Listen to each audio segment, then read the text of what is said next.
Welcome back. Welcome to Decision Space, the only show to take place right here in the space between the turns in your favorite games. I'm Brendan Hansen. I'm Jake Friedman. And this is the podcast about decisions in games. And today we are talking about the classic social deduction board game, The Resistance. We're also going to talk a little bit about social deduction in general.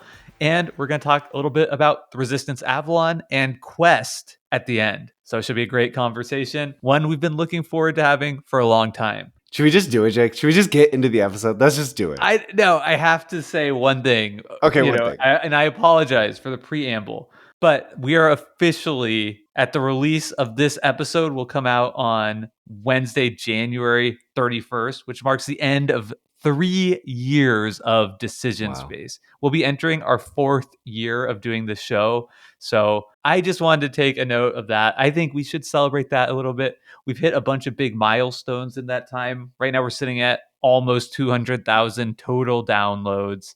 We've done 155 episodes of this recording in those 3 years. So I just want to say thank you, Brendan, for doing all these shows with me. And thank you so much to all of our listeners for making this so fun to do this show each and every week. Yeah, humbled and excited to have people along for the ride, to sit in and listen in on these conversations I get to have with you, Jake, that are increasingly just one of the favorite things in my day every single week.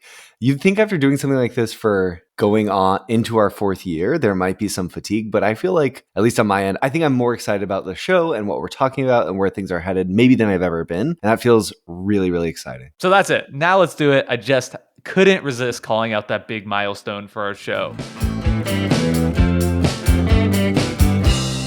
So, Brenda, are we going to do our ratings and reviews? Let's do it. Reviews. That's what we do on these, right? Yes. Okay. Do you want to go first or do you want me to? I can go first. I haven't thought about this at all. Wait, are you going to tell the truth or are you going to lie? I'm going to tell the truth. We'll see. Trust me. Everything I say on this is utter truth, Brendan. Please believe me. Okay. Deal.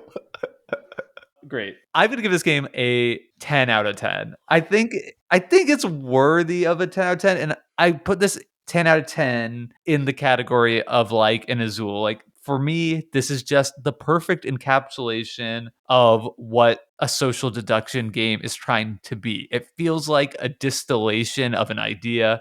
I think all the elements are harmonious, talking about just the base game of The Resistance. And it's one I've just always had so much fun with. It was one of the things that really made me love this hobby. Like I was kind of getting into board games. I played Pandemic. It was fun. Somebody brought over Puerto Rico. It was fun. Then I played 12 games of Resistance back to back with like 8 friends one night. And I was all in on the board game hobby. And it was just such a still one of my best ever experiences. I've had so many memorable experiences with this game.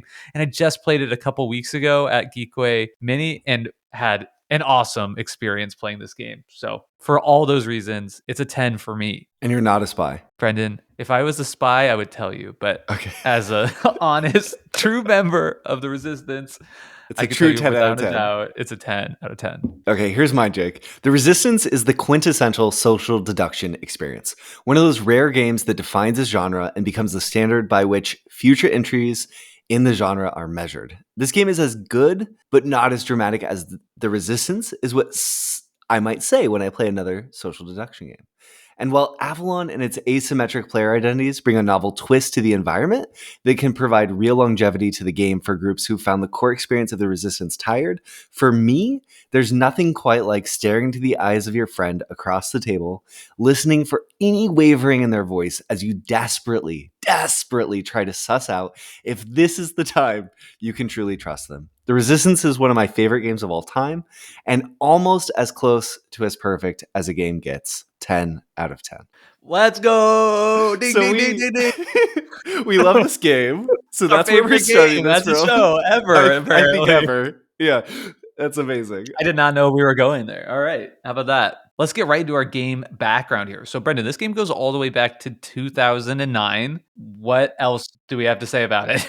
So I did a bit of research because I was curious about sort of the history of The Resistance. And The Resistance is obviously a celebrated enough game that there's a lot of folks who've talked to the designer or at least some, Don Eskridge. This game was published in 2009 by Indie Boards and Cards. And I found some interviews with Don talking about the sort of genesis of the Resistance.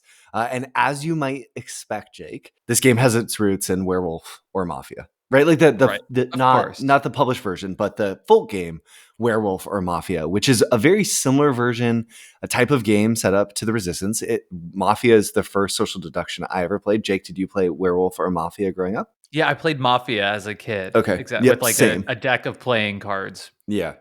Okay, cool. I remember playing Mafia on like band trips in middle school, and we would slowly try to come up with new roles to assign people, which was really fun, but I think probably not the best game playing experience. And then the key difference for people who have never played Werewolf and Mafia, it's very similar, except that there's someone who's running the game.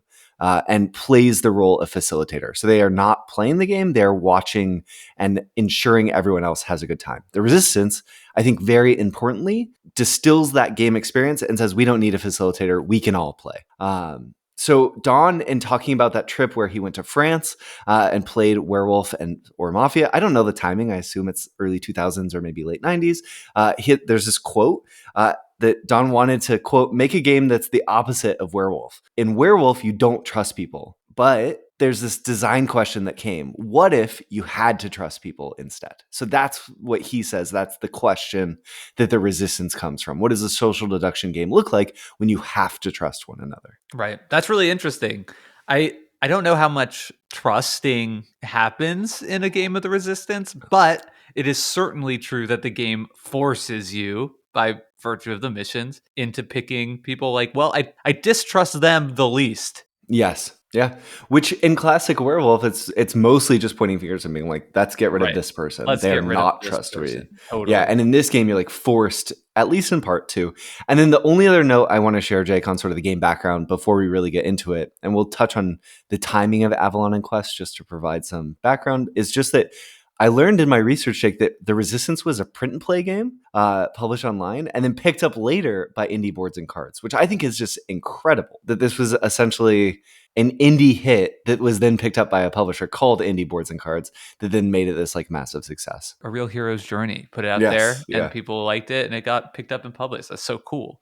And then I guess, go ahead. The other game background to touch on is that after the success of the Resistance, Don started on another game, started on an expansion for the game, and then which they realized could really just be its own standalone game, and made Avalon. Avalon adds a texture, a little bit of a layer of additional roles that people can have, adding more potential privileged information for certain players. It adds the infamous Merlin role, which allows you to make a special saving guess at the end of the game. But if the evil players can guess who Merlin is, then they can win the game. But Merlin knows who the evil people are, so it adds a little bit more privileged information. And then in 2021, the series was followed up again by Don Eskridge, who, with Indie Boards and Cards, released Quest.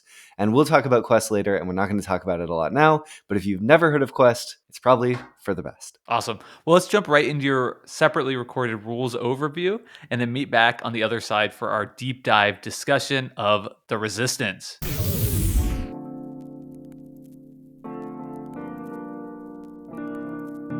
The Resistance is a social deduction game for 5 to 10 players. Each player is assigned a team in secret, joining either the Resistance or the side of the spies. A player's hidden role informs their objective. The Resistance wants 3 or more of the game's 5 missions to succeed, and the spies want the opposite, 3 of the 5 games to fail. There are always a minority of spy players at the table. Players take turns nominating a group of players to go on missions. Then in secret, each player votes if they approve of that team to go on the mission or not. If the majority approves, the players nominated to go on a mission all receive 2 tokens, a success token and a fail token. Then in secret, the players sent on the mission vote if the mission is to succeed or fail. A mission fails if just 1 failure token is played. Members of the Resistance, though, must always play their success tokens, but spies may vote for a mission to succeed or fail. This play loop continues with players being sent on missions, typically of varying numbers of players based on the round of the mission that it is. And if the Resistance can manage to win 3 missions without a failure, then they win the game. And if the spies manage to fail at least 3 missions, then they thwart the Resistance and claim victory.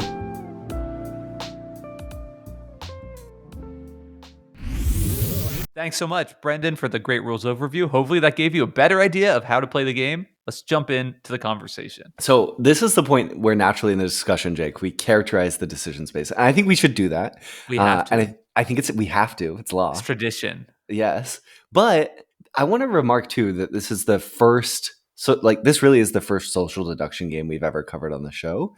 And I think so often when we do these game deep dives on the show, we're talking about sort of strategic Euro games where we're talking a lot more about things and core skills like risk assessment or evaluation of the board state or I don't know, just developing heuristics to navigate complex decision nodes. Yeah, and here it's a game so much more about psychology, about trying to understand what the other players are thinking, about trying to act in specific ways that you can successfully deceive people or tell who is deceiving you. And I think that brings the decision space into a much different realm.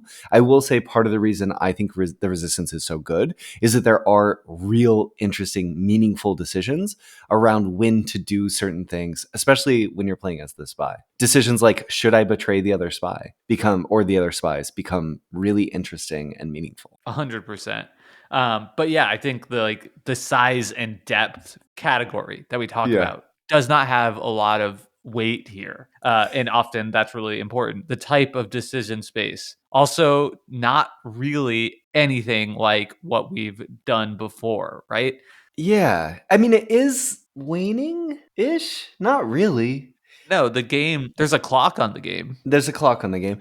If anything, you would say static, I think. If anything, you would say so. Every round you have the exact same decisions and you have the exact same number of options. But that feels way too kind of like diminutive of what the actual playing of experience game is like, because the play is not the decisions that are ultimately made. The play is kind of everything above the board in a way that we haven't really delved into on this podcast. It's true, though, the decision of who to send on missions ends up being crucial, and voting around what teams are there ends up being crucial. So I say it's the only reason I could make a slight argument for waning, Jake, is the moments when you're playing the Resistance with groups who aren't super excited to vote for a team to go quickly. And you end up in spots where I don't get into this level of depth in the rules overview, right? But if a team fails, if a nominated team is not approved, it goes to the next person. Then it goes around the table, right? And you can only go around so many times before, like, essentially the mission just fails. Yeah. And I think that there are some interesting decisions about who you might nominate on a given team and what that says about you based on previous information that you have, that to me can make it feel like the amount of wiggle room you have as a player is shrinking. Your ability to make claims, or if you're playing as the spy, to take risks, feels shrinking, but it's not waning in the way that like playing a game of the Fox in the Forest feels waning just by nature of shedding cards. It's a totally different arena. It's so weird. And I think part of the weird difference is that all the decisions that you're making are kind of just data points, right? Yes. Yeah. When you're collecting data. Yeah. When you're putting out your mission in the first round, I'm saying, I want Brendan and I want Luke and I want Tyler on this mission with me, right? Whether it gets approved or not, right? That's just like data that we're like using to build our theory of the case later on in the round, regardless of what side I'm on or what side anyone's on, which gives the like actual decisions you're making all like just such a more tenuous nature, I guess, than in a standard Euro game where every single time I make a decision, I'm like meaningfully changing the game state in a measurable way. Here, not so much. Yep. Right. So the clarity of the game is the game in a lot of ways, right? If there's no game here, if everyone at the table knows who the Resistance is and everyone knows who the spies are, there's no game. And there's no variability, but in terms of clarity, how we normally talk about that, oftentimes when we're talking about clarity in the nature of decision space, we're talking about uncertainty. What types of random elements can come into the game that can affect how clear the impact of your decisions and the path you're going down will be? Here, the clarity comes down to, I don't know if I can trust people. So you Well, get a similar feel of like, I'm so unsure of my actions in this game and you're speaking from the as side of the resistance. the size of the resistance, which of course I too am a part of, right? Yes, exactly. Let me just make that super clear. But, hypothetically, if one were on the spy side, then it is like among the most asymmetric games that we've covered either. Because as you say, Yep. the game is the clarity. And when you're on the spy side, you have complete clarity. Perfect information. In a basic game of the resistance, I know who the other spies are, and therefore I know who the members of the resistance are. So, in that sense, for them, the game is not at all a game of clarity. It's truly a game of just gaslighting your friends, which I don't know where to put that in our like category here, but maybe it's more like feel. Like you're Yeah. kind of playing in the feel of the game. I think that is like where the weak points to like exploit are when you're on the spy. You kind of are looking around the table, and if somebody is like starting to get suspicious of somebody else, you can maybe like find a little bit of space to just cast a little bit more aspersion, like Yeah. that is a really good point you made. Why did they vote to approve that mission that Yep. failed? Right? That type of thing. And And typically, that's a different style of play entirely. totally. And typically, to your point, Jake, there's, depending on the group, there's a real spectrum of how you can make that play, right? Because based on the culture of what's happening at the table, maybe it's become the meta that if someone jumps in with a question of like, well, why did you do that? You might be seen as too eager, whereas other groups might just come out and say, oh my gosh, you're obviously the spy because you were too quick to sort of make that claim. And then that person's playing as the spy. And I think there's the cool thing about the resistance is you build up these sort of like norms with a given group that you can then invert through your social behavior. So it's truly such a perfectly social game. But we always also talk about the feel. And there's not a lot of games we've covered on the show that in my pitch of why someone should play the game, I would lead with the feel. But I think the thing about the resistance is so cool is the feel that it creates. It creates this immediate sense of paranoia. There's true tension, especially on the side of the resistance.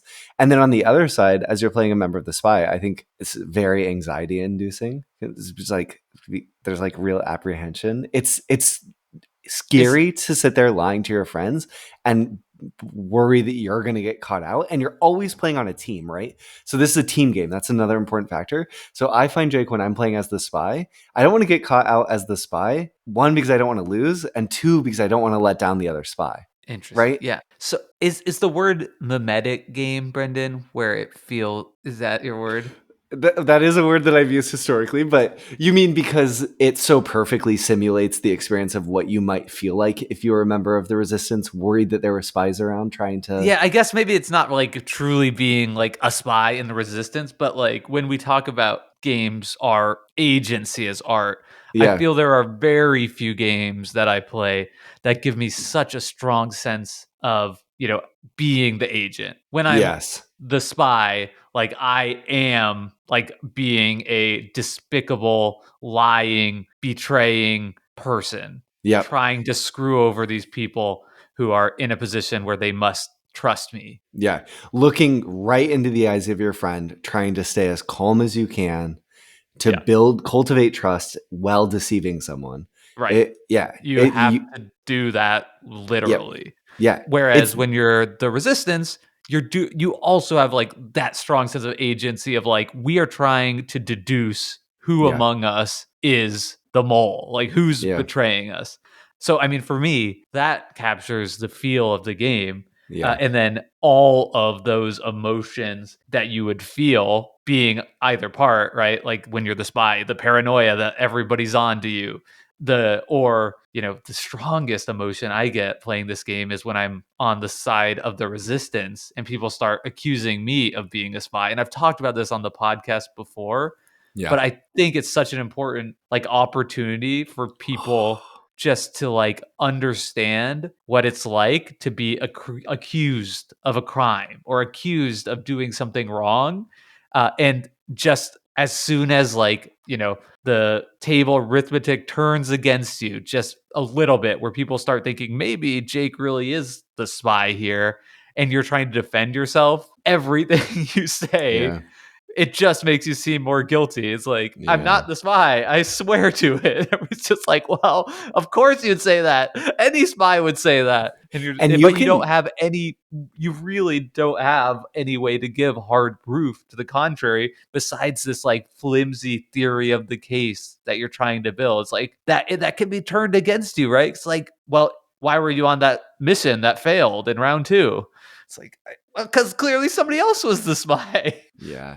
I think that moment, Jake, of sitting on the side of the resistance, knowing in your heart of hearts that you are resistance, and just watching not 2 people, but 3 or more other people at the table. And I'm talking about maybe in a 5-player game, just turn on you. And the sort of like gut wrenching hopelessness of feeling totally powerless, knowing that it's lost. Frustrating It's too. so Like, frustrating. and I feel like my game as this resistance falls apart so often because I'm get so frustrated that like I just see the people who are accusing me of being illogical. So I'm Yeah. like, if you could believe that I'm the spy, honestly, then you are 100% the spy. And Yeah. then of course they're not. Like the actual spy is just like sitting back laughing, knowing like, oh, this is great. The Yeah. resistance has turned on each other. Is the resistance an emotional game or a logical game, Jake? I think there is like a core logic to the puzzle. Like I Yeah. think that if a team acts logically, there is a lot of information that can be deduced in a way that can give you a real edge. But It's of won course, logically and lost emotionally. like yeah, right. Like Yeah. the resist is supposed to be doing logic and Yep. the spies are doing emotional manipulation, and that's why it's Yep. such an incredible and interesting game to play, and obviously it's very like other social deduction games mentioned, but so unlike the other games that we talk about on this podcast. But I had a Yeah. question for you, Okay. which was posed to me by Pete in our Discord after I said I typically don't like negotiation games. He's Mhm. asked me, "Well, is the Resistance a negotiation game?" I don't I don't think of the resistance as a negotiation game because oftentimes in a negotiation game, I think there's an exchange of assets or resources in some way, and it's about typically about trying to make those exchanges in a way that's favorable for you or in a volume that will be favorable for you. Whereas the resistance, oftentimes you don't in negotiation games like the deal's the deal, you know? Jake, will you trade me 2 wood for a wheat? You say yes Yeah, or you say no. You're not going to say like, aha, there's a asterisk in that example, which is whatever. We don't need to get into it. But no, I think in the case of the resistance, it's not a negotiation game because there's fundamentally it's more a game of I don't know. It's about it's really I think it's a game about convincing other players. It's a game of persuasion. You right, persuade people in negotiation games too, but the core game is so different that I wouldn't ever call the Resistance a negotiation game. right, and It's a that's game why of it's persuasion. fun. Yeah. How long do you set that up for? So good. So I think Jake too, just as I think right now we're kind of talking about like all the emotional tones that this game can hit, which is really, I think, important in any deep dive on the decision space. Because I think what sets this game apart is the range of emotions that you can experience. So one quick thing I want to note is that moment where where you're accused as a resistance member and you know you're not a spy of being the spy. So often those moments, the next line that someone will say is, okay, well, you can decide on the spy, but if you do, I'm just telling you, we've lost the game. Right, Right. Like, and I think it's interesting how then other players can then take that, spies can then take that line and use it in the future. But I think there's also a cool moment, right? There's the moments where you're members of the resistance accusing someone of being a spy. That's sort of classic werewolf mafia type gameplay.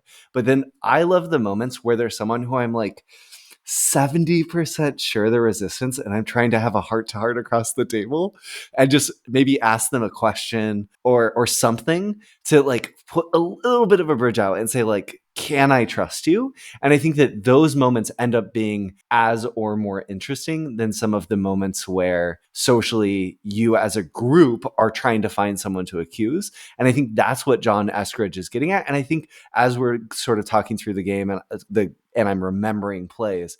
I really love those moments too. It's fun figuring out who the spies are as the resistance, but it's just as fun as when you like link up with someone and you know you can trust them and you don't get betrayed at the end. Right? Yeah, When it was true. That's one of the biggest high fives in gaming I've ever had. Like if you could in round 2 you find a buddy and they're really a member of the resistance and you really win because of it, that's a huge high point. And I think this is one of the most high five inducing games I've ever played. It's also one of the most like agonizing scream inducing games I've ever played. Yeah.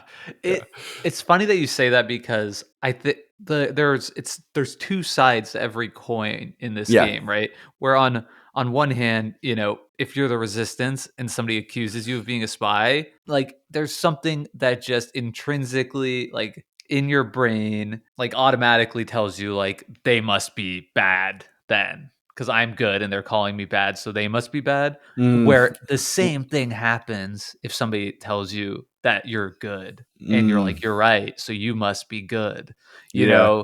Like Yep. I think that can be one of the most like devious things that you can do As as a a spy. spy is Yeah. just kind of like lean over to the person next to you, like, and not even in full volume of everyone at the table, like while some other arguments going on, be like, I really have no idea who to trust, but I'm pretty sure you're solid. Yeah. And then they're like, you're like, okay, well, Jake knows what's up because I am solid. And of course, I know that because I'm the spy.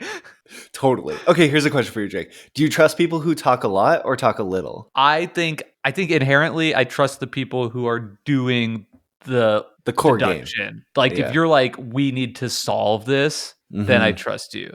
And I think I feel that way because in myself, I love being on the resistance because Yeah. I can just like, great. I don't have to lie. I can just throw all my energy into solving the case. Yeah. Where all of a sudden when I'm the spy, I have to like put up the shield and like there's, kind of a filter that goes across everything that I'm saying in some ways, because obviously I can't just try to solve the case authentically because I know who it is. So I have to like pretend to solve it with the same vigor. And that's a lot harder. So Totally. I've been called out before. I'd be like, I think Jake's a spy because he's not like running the show. Like, damn. That's awesome. But that sucks because then it puts like now I'm supposed to like freaking be the quarterback the whole time or else I'm looking guilty. Looking guilty. Yeah. But then you'll look guilty because then you're quarterbacking and telling people stuff that they know isn't quite right. So then you have to like shift your meta within that group. When you're the resistance and you're strongly making a case, Yeah. that's a dangerous spot to be in because Totally. it's not like we have perfect information to go off of. Yeah. I do think that's a really cool thing about this game though, Jake, that on repeat plays. So you said the first time you played this game, you played it 8 times back to back. And I've had nights where I do the same thing with the resistance. And I think one of the coolest things about that from the perspective of, we talked about how, games are invite us to take on these different agencies. So resistance invites us to take on the agency of deception or the agency of parsing who's telling the truth from who's deceiving us. And I think the cool thing is that as that meta builds, how you do that and how you act, because of past successes, the meta element invites you to act differently in how you're deceiving people and challenges you to find new ways to sort of navigate that space in a cool way. Because it's not a game where you can solve the same problem the same way every time, whether the problem is I have to deceive everyone at the table or it's who can I trust? I think it's always shifting. And that's one of the things that makes it most interesting. So we talked a lot about the resistance side. Can we talk about the spy side and the spy experience a little bit, Jake? Yeah, absolutely. And I feel like this is where it's interesting, right? So we talked about the spies having the total package, right? They have all the information. So Yep. they're actually not playing a deduction game. They're doing like the emotional deception manipulation, game. but Yep. they're actually the side that has decisions in play Yeah. of passing or failing missions. Right. If The you're resistance always has to vote succeed. You always have to, and you really have to tell people that. Like, yes, you do. Yeah. Yeah. Like, but anyway, some people try and get too cute, and they're like, "I just want to throw everyone off." It's like, no, dude, no, We don't do that. Yeah. You don't do that. That's someone who hasn't understood that we're taking on the agency of a resistance, and you would never sabotage your own resistance to find a mole. That's like one of the most magic circle breaking experiences I've ever had playing a games, where it's like, no, it's like we're not doing it. We're done. Yeah.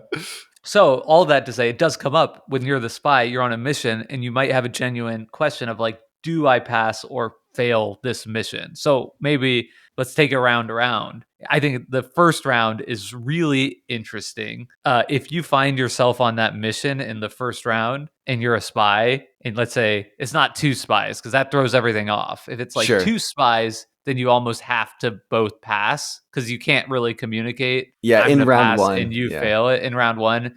That's It's just too way too risky. risky. So that's like I think almost always you would just vote pass there. Plus the social Have, collateral you get from going round one with two spies and both voting succeed, you can ride the tails of that success for a right.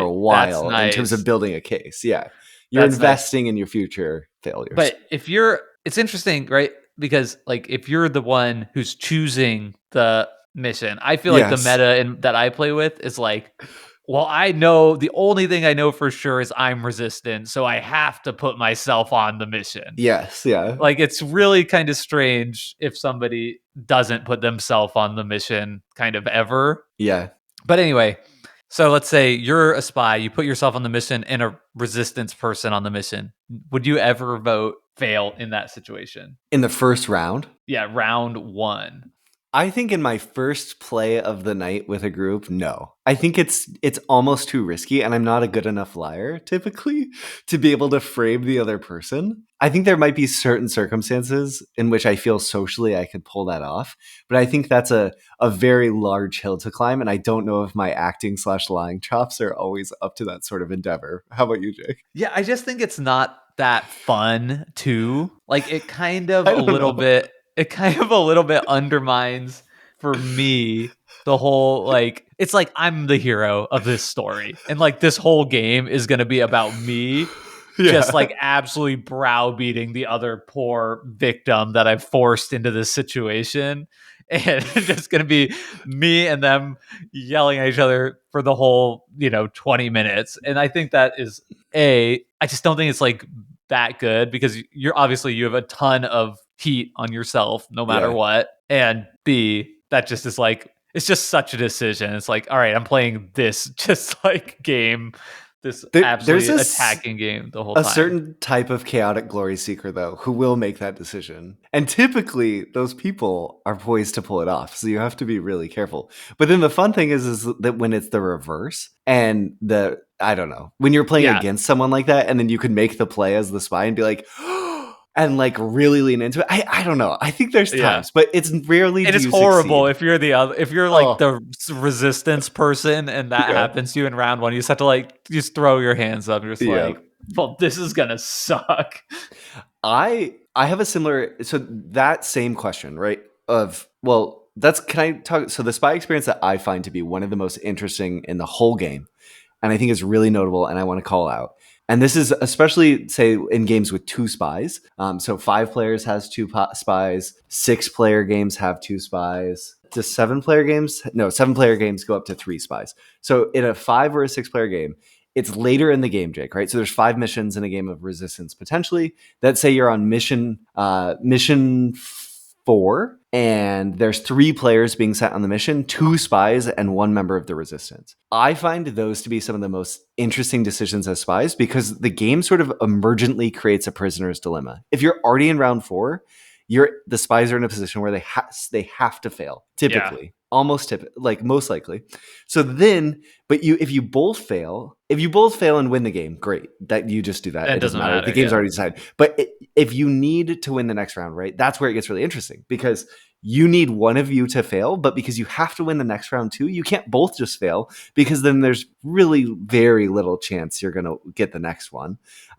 It's very, very risky. So one player almost has to fail, but the other player doesn't. And it kind of creates this prisoner's dilemma moment where you have to, across the table, almost figure out who's going to do what. And then it also creates almost the perfect moment of spy on spy betrayal and figuring out the social dynamics of when to betray the other spy, hoping to use this to bring yourself a degree of trust among the other players is one of the like classic, I would say, like strategic plays you can make as a spy that's really interesting, really skill testing, really fun.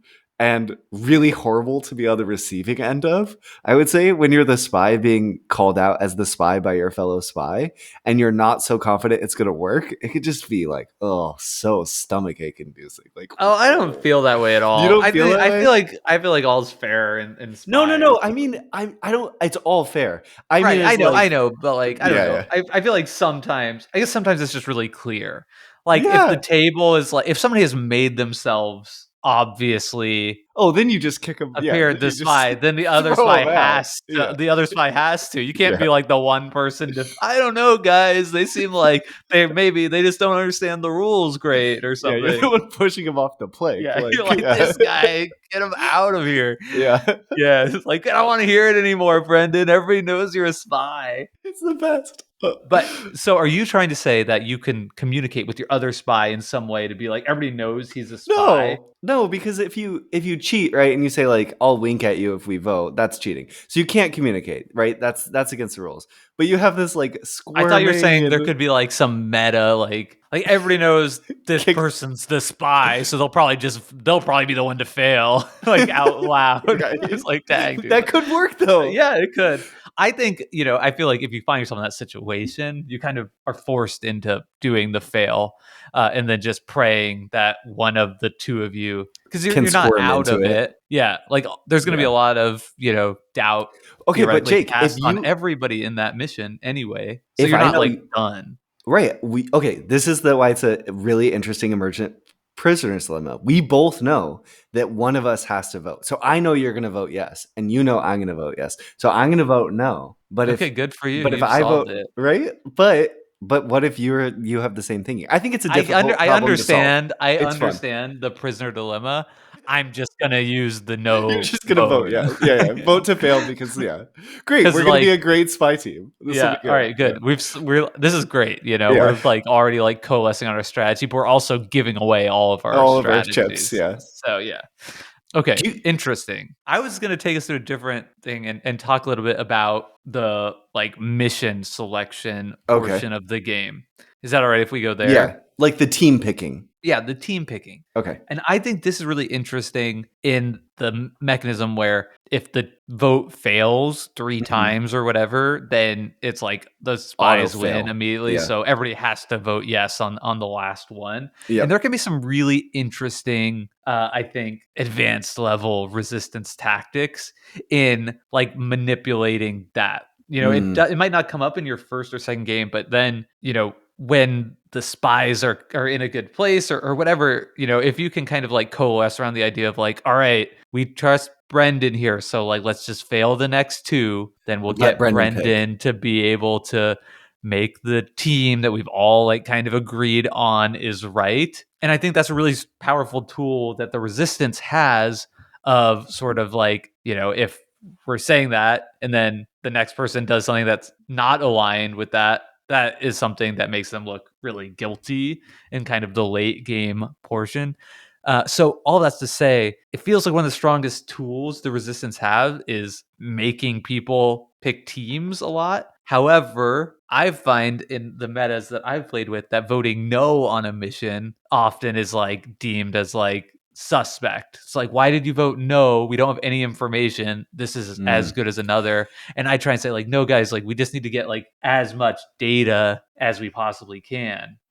I think that another really fun moment, totally agreed. Yes, and I think a really fun moment in the resistance is when, let's say it's mission 2 or 3, everyone votes. We're sending you, Jake and Brendan and Maya are going on the mission.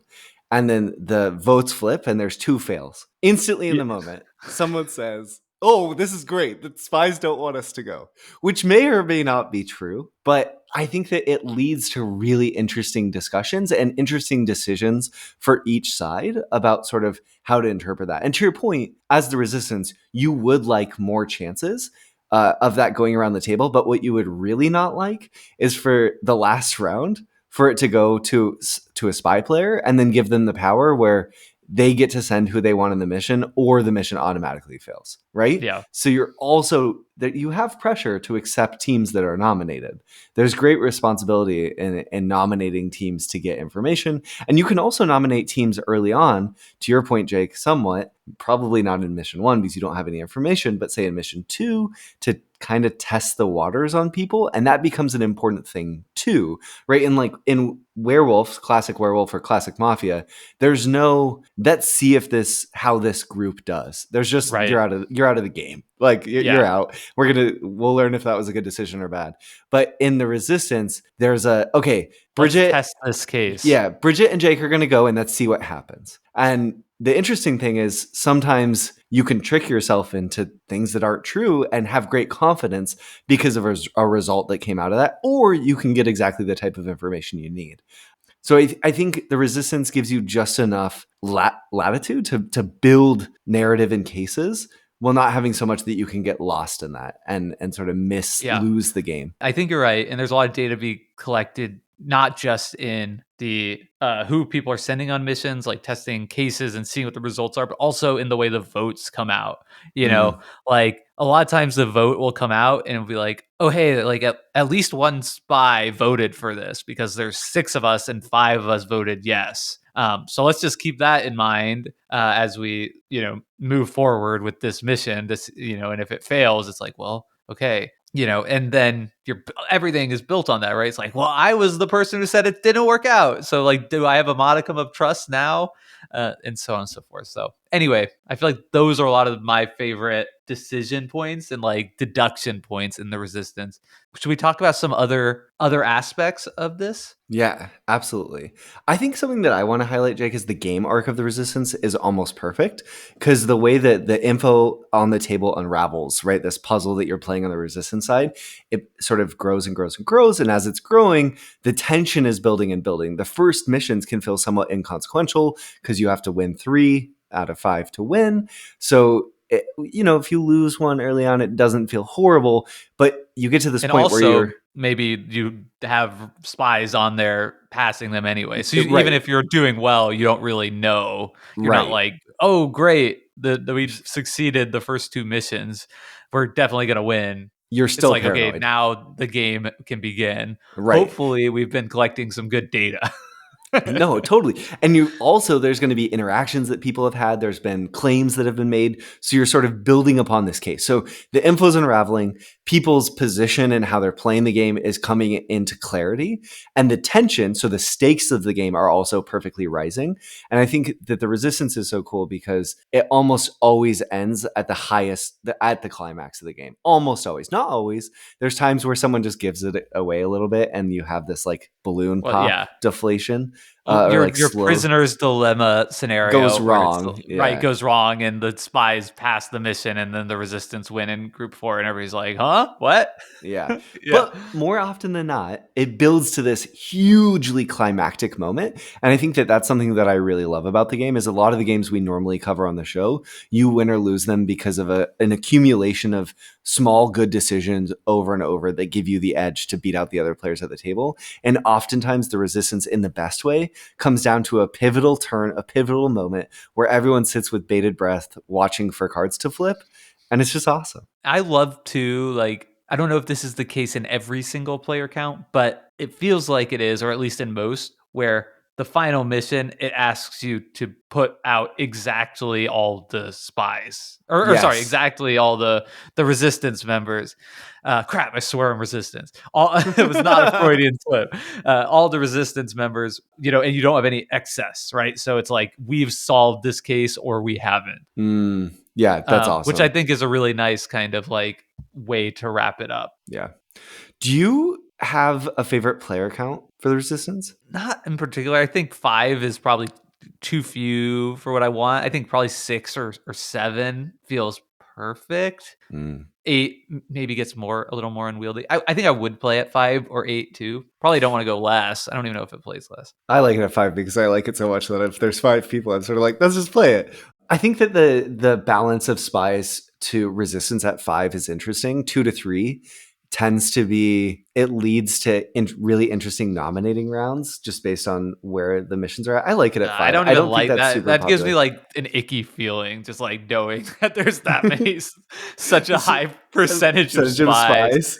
4 to 2 feels way nicer to me. I Yeah. think I like 6. That feels perfect. And then 4 to 6 3. to 3 half spies. No. 4 Oh, 4 to 2 in this 6-player game is yeah, 4 to yeah. 2, I think. And then Yeah. is 7 4 to 3. Yes, yes, it is. That's too many spies again. So I think I like 6 and 8, you know. Nice.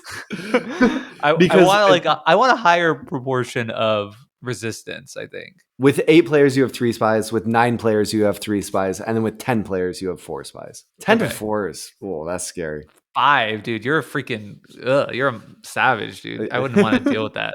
No, Too 10 to 4. stressful. 10 to 4. No, I'm saying the 5 Oh, player 5 player count count? No, game. it's so fun. It's Oh, like a 40% chance you have to be a spy. I know the tension's really That's high. That's why it's horrible. so good. I do think that it makes some of the nominating like a little bit more clear. But sort of pursuant with this, Jake, I think that the Resistance is actually incredibly approachable. As a game I could put in front of people, the rules often, because the voting and the double voting, that we're voting on a mission, then we're voting on the success fail, there's usually a hump to get people over if they haven't played a lot of games. But I found I can almost always get people over it if I do a couple demo turns, and then almost anyone can play and enjoy the Resistance. Yeah, there are definitely people out, like my wife doesn't like Who the don't Resistance like playing it because it's just, she's like, that's just the game where we just yell at each other, you know, and that's Yeah. right. That's pretty much what it is, you know. It's yelling and gaslighting and icky feelings. And absolutely, I don't even think it's a small group of people.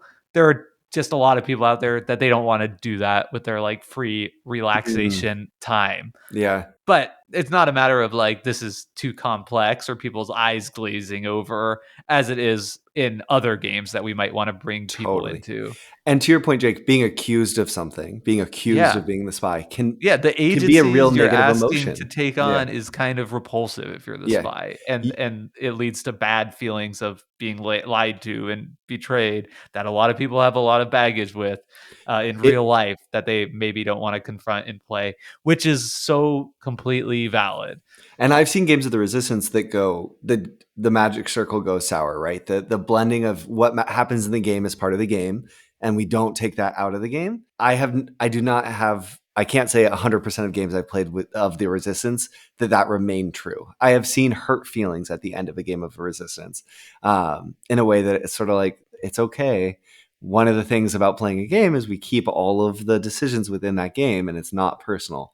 But unfortunately, sometimes it does not. It's so emotionally ripe as a game that it can break down that line of that magic circle in a Yeah. way. I will admit, I'll be a little vulnerable. I am one who can become quite triggered at games at certain points in my life, but never the Resistance. Like I've Mm, felt embarrassed in plays of Resistance because I've just like got it so wrong yeah, or whatever, or like I said something dumb and was immediately found out and like spoiled the game. yeah, But I think the saving grace for me is that it's short. You know, yeah, like if the games that make me mad is like I played this game for an hour and like I can't believe that you've done this yeah. at the end of it or whatever. I think And here it's like 15 minutes. It's like, okay, whatever. I think something too, Jake, about why that can happen more in the Resistance than other games, just as we're reflecting, is oftentimes the agencies we're being tested on the games don't necessarily feel artificial, right? Like when you play the Castles of Burgundy, there's a lot of cool stuff you're doing, and intellectually, it's a challenging exercise. But when your friend sits across the table and lies to your face and convinces you can trust them for 20 minutes, and then Or your betrays you wife, or your wife you and know, or betrays you and mom or whatever. yeah, or your mom, yeah, and then totally betrays you, guts you, makes you lose the game, and then that's something they really did, right? So that happened in a game, and it was a game experience, but it's a real experience you had. They really lied to you. They really did deceive you Right. in a way that is, I think, more immediate to our experience as a human being than a lot of the experiences we often have in games. Uh, I had a funny anecdote, and I guess one of the most popular games in this genre, trigger warning, is Secret Hitler, the game where one person is Secret Identity Hitler, Yeah. and it's basically a resistance clone with its like fascist first liberals. Or like But I was Avalon clone. Yeah. yeah, Avalon Club. But I had a play of the game with my wife where I was like pretty sure my wife was Hitler, and I, said that, and she was like, "Don't call me Hitler." And it's like, but you Was were it Hitler. true? Yeah, Yeah, it was like true. it's like Yeah. you can't get actually mad at me when I was like right in the Yeah. context of the game. And that But game yeah, was designed by a group of people who played Avalon so much that they wanted to make a slightly different version that would give them even more longevity, which I think shows in that design. totally. Should we? Okay. Speaking of like people getting out pitchforks, accusing each other of other people of things, there's an elephant in the room, which is that we love the Resistance. I would say more than the average opinion within the board gaming hobby of people who play social deduction games. Not because people don't love this type of game, but I think oftentimes people like Avalon more than they like the Resistance. Yeah. I think that's a very commonly held view of like, I think it goes as far as people being like base resistance is like not even a game I or think not that's or not obscene. even good because we can have like special powers and roles. I just want to say we could talk longer. I have more to say Let's keep actually. going. Do you want to keep I have going? more to say about the resistance, Yeah. base resistance, and we've Let's- already been talking for 50 minutes. yeah. And that to me tells me there's a lot Lot. of Yeah. interesting things happening in base resistance alone. That for me, when I play Avalon or I Yeah. play Secret Hitler or I even play Blood on the Clock Tower, Uh-huh. I feel that sometimes the extra rules and extra special powers and stuff dilutes the Yes. core experience that I am looking for and find so much joy in that I get with base resistance. I can feel more doing less, investing less. Yeah. 100%. I think sometimes too, Jake, the claim that people will make is, oh, it just ends up being too similar of an experience, which I don't know if I agree or disagree with that. But I will say, if I'm offered an incredible meal, I don't often say no to it if I'm offered it a second time the next day. This is a meal I'm happy to eat every day of the year, you know? This is an important question, I think, probably for listeners of this podcast that would tell us a lot about our taste. When you go to a restaurant, a favorite Oh, yeah. restaurant, are you getting the same thing every Heck yeah. time? Yeah. Yeah, me too. Yeah. So maybe that's why we love the resistance. I'll Like, experiment every once in a while. I'll invariably, almost always, that's regret great. it. That special sounds awesome, but I'm Yep. gonna go with the lasagna. Sure. Yeah. Or I'll try the special and be like, I should have gotten the lasagna. Right, Yeah. exactly, 100%. Before we talk about Avalon and Quest and then go back to the Resistance to end, is there anything you want to say about the Resistance? I'm gonna save it for the end. Okay. I'll save because I have like one kind of like overarching thought, meta board gaming thought, but I'll leave that for the end. Yeah. I guess there's not a lot we need to cover here. This is really an episode about the Resistance, a game both Jake and I both love, but I feel a need to talk about Avalon a little bit.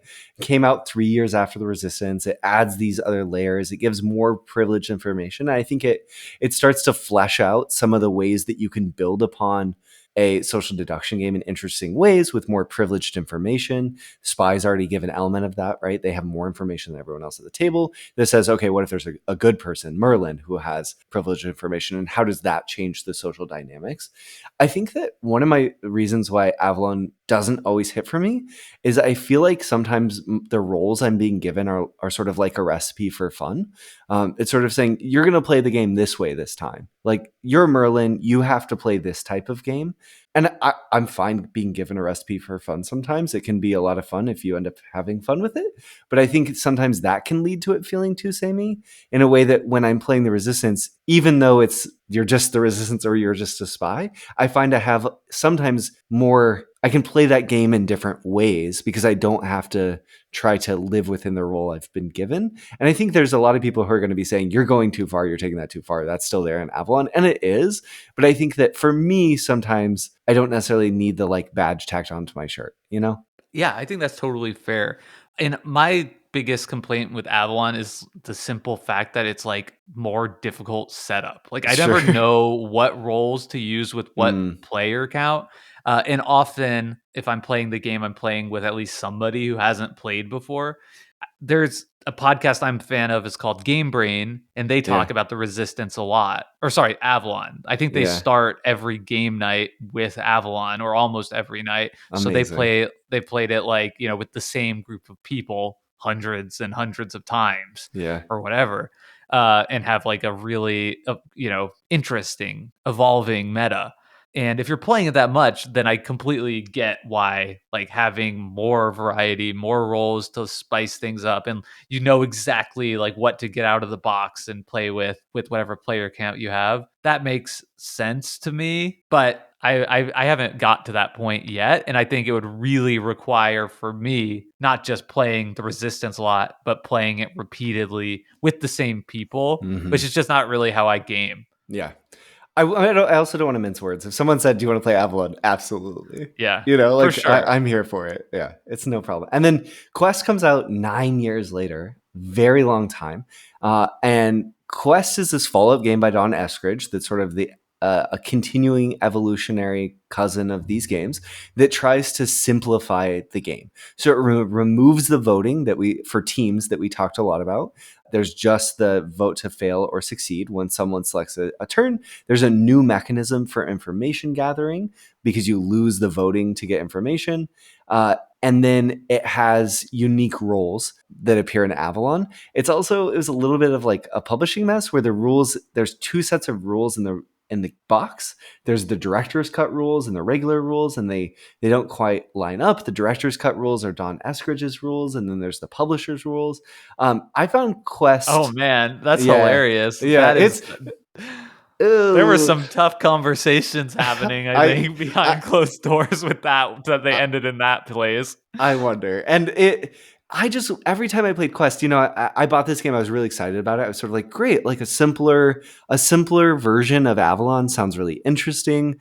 Maybe this will go well. I played it 4 times and sort of was like, I just want to play the Resistance or just want to play Avalon. Like, we're not hitting the highs or the lows that I want to be hitting. It felt much more procedural. Yeah. Yeah. One last thought on Avalon, I guess, is for me, one of the best things about the Resistance is like the big moments, like the Mhm. reveals. And it's interesting that the assassin role, right? It adds like another big, or even like potentially the biggest moment. If Sure. like the assassin role has like one shot to pick, I think this person exactly is Merlin. Yep. And if they're right, they win the game, Yeah. which is exciting, but it feels like it's a place where like that's already such a strength of the game Yeah. that It, for it me, like the impact of it is kind of like, I don't know. It's it's like almost like a could there recipe be for fun. it's like could there be too much of a good thing? It's like we're Yeah. already doing this. Like this is And already what we're doing. I think it's really exciting when those moments happen emergently and it doesn't have to be this staged moment, you Right, know? Yeah. exactly. Like we can snipe people. It's like you said this Yeah. thing that was like actually a Freudian slip, and now you're dead to us. Yeah. Or Yeah. whatever, like that can happen in the game. I think you're exactly right. Yeah. It feels, to me, not just like it's not even like that much rules complexity, but it's like extra rules complexity and we're not getting anything out of it, or we're not Yeah. getting much, at least when I'm playing it with a new group of people. I can hear the screams of our listeners, but Dude. this is great. I think we both have a ton to say about the Resistance. And what's interesting is we didn't even cover all of our notes. So patrons can go in and see in our notes sort of what we did cover and what we didn't cover. I think we have to do just like, I don't know, like we talk so much about social deduction in the Yeah. context of this, but maybe we could do like a what we talk about a little bit more, getting into social deduction, and maybe how like elements of social deduction can show up in Other not games. explicitly social deduction games and stuff. Yep. We played Blood on the Clock Tower once, so I'm Yeah. sure people would be interested to hear I've played Insider. again It's what we fun. thought about it. Yeah, How do you want to close, Jake? An observation, a favorite experience playing the Resistance? I wanted to go back to that meta thought I Mm, had about social deduction games and specifically the Resistance, which I think one thing that I'm noticing more and more in our hobby is simultaneous play, right? Here's the action, we're all doing that. Earth was a big game that basically all the actions are kind of like simultaneous. Everybody's playing at the same time. Rolling rights. Rolling rights. Everything is kind of a simultaneous play. Last Light, right? It's like, oh, we've got this big game in a small time because of simultaneous play. Drafting games. And a lot of those games, for me, I've realized I don't love them. And I think a part of it is that I don't feel in touch with what everybody else is doing around the table. It makes me feel, people talk about multiplayer solitaire games. I feel like these games are a more lonely experience because I just am not in touch with, what somebody's doing across the table. And yet we're all playing simultaneously. So all that to say, like, social deduction is a genre where like play is truly happening simultaneously, but also in a way that everybody is completely engaged with everybody's game because it's all happening totally like above the table. Yeah. And I think that for me is why this genre has such like appeal and such staying power. You just like, even though we're not building anything, there's not a lot of rules, it achieves that same thing that Last Light or Earth does, of like we're getting so much game happening in a short amount of time. Yeah. I think the Resistance just gives you such a license to do so many interesting, fun things that I would never want to do in real life, but enjoy the opportunity to experience in a game and enjoy the opportunity to experience in a game with my friends. Yeah. I like the way it permissively invites me to lie to my friends and to practice that, even though I don't like doing that. And then also, I think, Jake, at its most basic sort of human level, I think we all, one, on a survival level, we need to be able to tell when someone's not telling us the truth, just culturally within our life. That's a core human skill that fundamentally and increasingly is really important. Our ability to evaluate disinformation, misinformation, etc.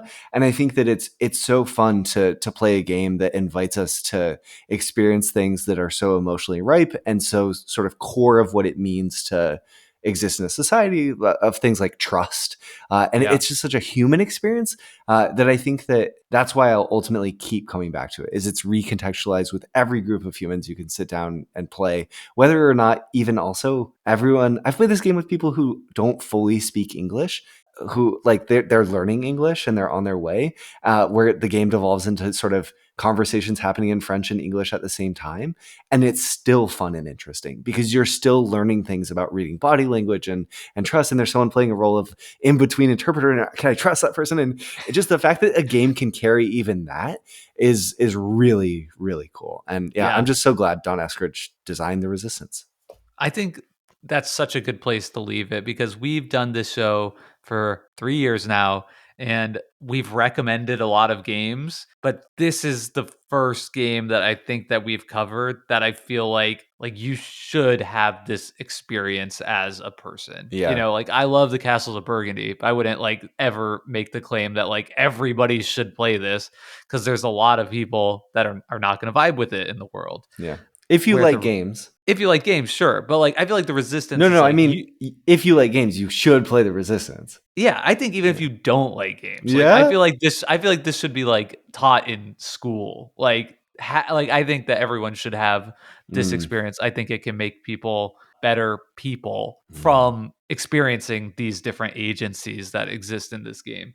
And that's a claim that you won't hear me make often on this show. And I think that's, for me, why this is just one of the best games out there. Perfect. Well, if you want to jump into the discussion and just continue the conversation, talking about anything we discussed, or if you'd like to come accuse us of being spies, or to tell us why we're wrong about liking the Resistance more than Avalon, we invite all of these conversations and more to happen in our Discord. There's a link to it in our show notes and on our website, decisionspacepodcast.com. Discord is just like a chat room that lives in your browser where you can talk to other listeners of Decision Space and have meaningful, deep, and fun conversations, and also light and trivial conversations too. We're also running a game design jam right now with one of our listeners, Aurora, and there are 21 work in progress. Dude. 23 now.